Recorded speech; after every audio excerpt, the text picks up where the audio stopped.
Hello students, मैं आपकी हिंदी की टीचर आदर्श शिक्षा निकेतन हाई स्कूल से। बच्चों, आज हम आपकी हिंदी में चैप्टर 3 तेनालीराम और बिल्लियाँ एक कहानी है उसका रिवीजन करेंगे। ठीक है, तो इसमें क्या होता है बच्चों कि तेनालीराम जो था वो उसके राजा थे कृष्णदेव राय। उनके राज्य में चूहों का उत्पाद जो था बहुत ज़्यादा, यानी बहुत ज़्यादा चूहे हो गए थे। तो सारी जनता जब चूहों से परेशान हो जाती है तो वो राजा के पास जाती है। तो राजा बिल्लियाँ मंगवाते हैं 1000। ठीक है, और उन बिल्लियों को जनता को बांट देते हैं और साथ में ये आदेश भी देते हैं कि सभी अपनी अपनी बिल्ली को भरपेट दूध पिलाएंगे। तो तेनालीराम जो था उसने पहले ही दिन अपनी बिल्ली को ले जाकर गरम गरम दूध लाकर कटोरे में रख दिया। तो बिल्ली जो है उसकी भूखी थी, उसने गरम गरम दूध में मुंह डाला तो बिल्ली का मुंह जल गया। तो इसके बाद बिल्ली ने हमेशा के लिए दूध से मुंह मोड़ लिया। अब जो कटोरे में ठंडा दूध होता तो उसको भी बिल्ली नहीं पीती थी। तो महाराज सोचते हैं कि आखिर बिल्लियाँ चूहों को क्यों नहीं पकड़ रही है, यानी कि चूहों का जो उत्पात है वो कम नहीं हो रहा है। तो महाराज सभी से कहते हैं कि अपनी अपनी बिल्लियों को लेकर दरबार में आना है। तो जांच पड़ताल करते हैं, देखते हैं तो सबकी बिल्लियाँ दूध पी पी कर मोटी ताजी हो गई, लेकिन जो तेनालीराम थे उनकी बिल्ली एकदम दुबली पतली थी। तो पूछते हैं तेनालीराम से, भाई तुम्हारी बिल्ली इतनी दुबली पतली क्यों है? तो तेनालीराम बताते हैं, उनको पता चलता है कि तेनालीराम ने अपनी बिल्ली को कभी दूध पिलाया ही नहीं। तो तेनालीराम कहता है कि महाराज, अगर हम ऐसे ही दूध पिलाते रहेंगे तो बिल्लियाँ जो हैं वो खा खा कर मोटी हो जाएंगी। ठीक है, और साथ में क्या करेंगी, सुस्त हो जाएंगी।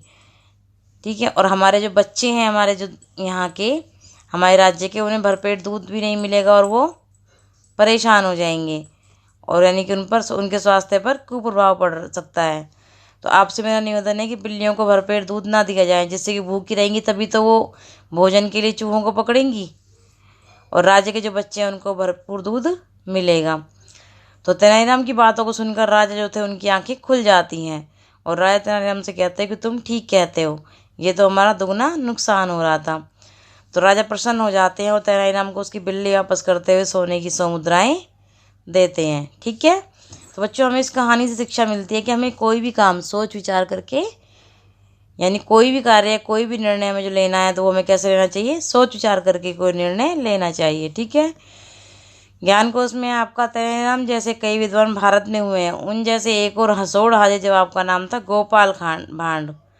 वे भी अपनी हाजिर जवाबी के लिए प्रसिद्ध थे। कौन थे? गोपाल भांड। ठीक है, शब्दार्थ देखते हैं। सबसे पहले है उत्पात, यानी उधम मचाना, शरारत करना, मुंह मोड़ना, संबंध में रखना, बलवान, शक्तिशाली, कुप्रभाव, बुरा असर, अतः, इसलिए, फरियाद यानी शिकायत भरी विनती, जांच करना, पता लगाना, आलस्य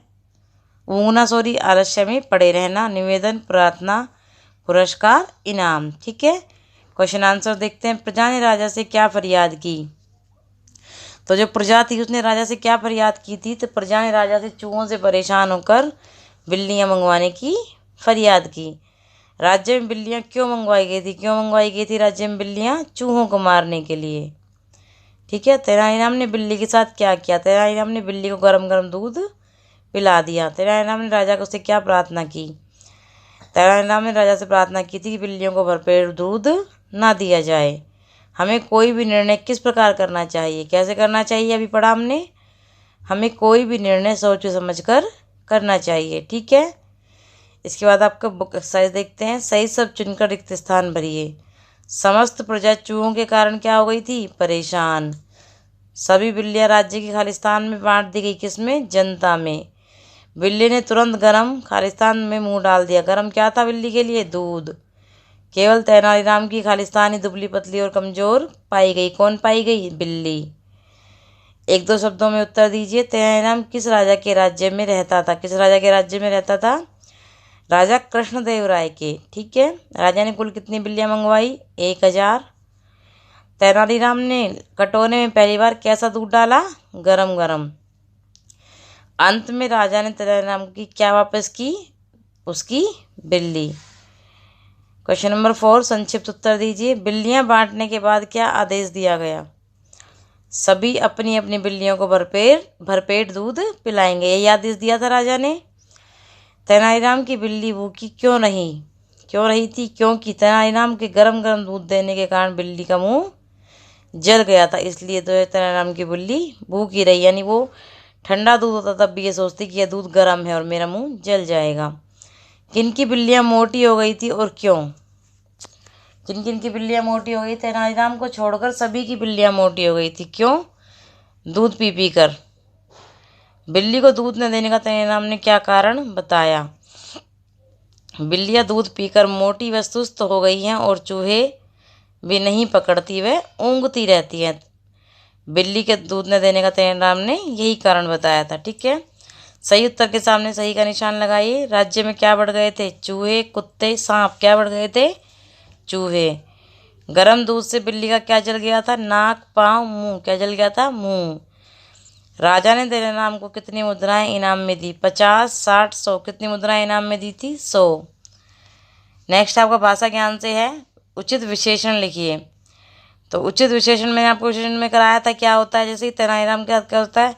चतुर तेनालीराम या बुद्धिमान तेनालीराम या मूर्ख तेनालीराम, कुछ भी, यानी कि जो उसकी विशेषता बताए। हमने पढ़ा था संज्ञा सर्वनाम शब्दों की विशेषता बताने वाले शब्द विशेषण कहलाते हैं। ठीक है, तो दूध, दूध की क्या विशेषता होगी? 1 लीटर, 2 लीटर, 5 लीटर। बच्चे 2। बिल्ली के साथ क्या होगी? मोटी बिल्ली। प्रजा के साथ सुखी प्रजा। मुद्राएं 100 मुद्राएं। यहाँ पे शब्द दिए गए हैं नीचे, इनको पूरा करना है। तो क्या आएगा? तेनालीराम में ना और रा आएगा। भोजन में जय आएगा। बिल्लियाँ में ले और छोटी ई की मात्रा आएगी डबल ले के साथ। मुद्राएं में दे और दे के नीचे रे की मात्रा और आ की मात्रा।